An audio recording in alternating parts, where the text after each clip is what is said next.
ఆ ఊర్లో మగాళ్ళకి ఎంట్రీ లేదండి. మగాడు అనే పదమే వినబడదు ఆ ఊర్లో. ఇంతకీ ఆ ఊరు ఎక్కడో ఇప్పుడు మనం తెలుసుకుందాం. ఆ ఊరి పేరు ఉమోజా. కెన్యాలో ఇది ఒక కుగ్రామం. కెన్యా ఉత్తర ప్రాంతంలో 25 ఏళ్ల క్రితం అంటే 1990లో ఈ గ్రామాన్ని కేవలం మహిళల కోసమే ఏర్పాటు చేసింది రెబేకా. ఈమె సంబూరు తెగకు చెందిన మహిళ. ఉమోజా గ్రామ పెద్ద కూడా గ్రామంలో మహిళలను విపరీతంగా కొట్టేవారని, మగవారి ఆగడాలకు హద్దుండేది కాదని అంటూ స్త్రీల పరిస్థితిని వివరించింది. ఒకరోజు కొందరు ఆమెను కొడుతుంటే భర్త అడ్డుకోలేదట.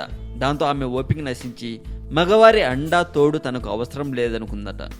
పురుషులకు చోటు లేని కొత్త నివాసం ఏర్పరచుకోవాలని నిర్ణయించుకొని ఉమోజా గ్రామ నిర్మాణానికి శ్రీకారం చుట్టింది. అయితే అక్కడికి మగాళ్లకు నో ఎంట్రీ బోర్డు పెట్టేసింది. గ్రామం ఏర్పాటైన తర్వాత నెమ్మదిగా అత్యాచార బాధితులు, గృహహింసను తాళలేని వారు, వితంతువులు, అనాథలైన ఆడపిల్లలు, పెళ్లి వద్దనుకునే వాళ్ళు ఎంచక్క ఒక్కొక్కరుగా అడుగుపెట్టి గ్రామానికి రూపురేఖలు తీసుకొచ్చారు. మగాళ్లకు నో ఎంట్రీ అంటూ ఇప్పుడు ఈ గ్రామంలోని మహిళలు సంతోషంగా గడుపుతున్నారు. బతుకు తెరువు కోసం రకరకాల ఆభరణాల తయారీతో పాటు ఇతర పనులు కూడా చేస్తూ ఉంటారు. అన్ని రకాల సదుపాయాలు గ్రామంలో ఉన్నాయి. ఎండ, వాన, చలి నుంచి కాపాడుకోవడానికి ఇళ్లు నిర్మించుకున్నారు. పిల్లలు చదువుకోవడానికి పాఠశాలలు కూడా ఏర్పాటు చేసుకున్నారు. వినోద కార్యక్రమాల కోసం, ఇతర గ్రామ కార్యకలాపాల కోసం కమ్యూనిటీ సెంటర్ ఎలకుంది. అంతేకాదు తమ గ్రామంలోకి మగాళ్ళు ప్రవేశించకుండా అడ్డుకునే సాయుధాలు కూడా వాళ్ళే.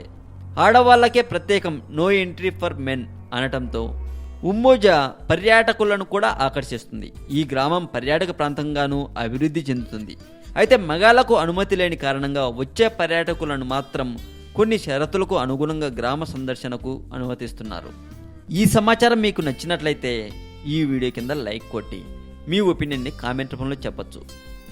మరింత ఇలాంటి సమాచారం తెలుసుకోవాలని మీకుంటే సబ్స్క్రైబ్ చేయండి తెలుగు మోజో కథలు ఛానల్.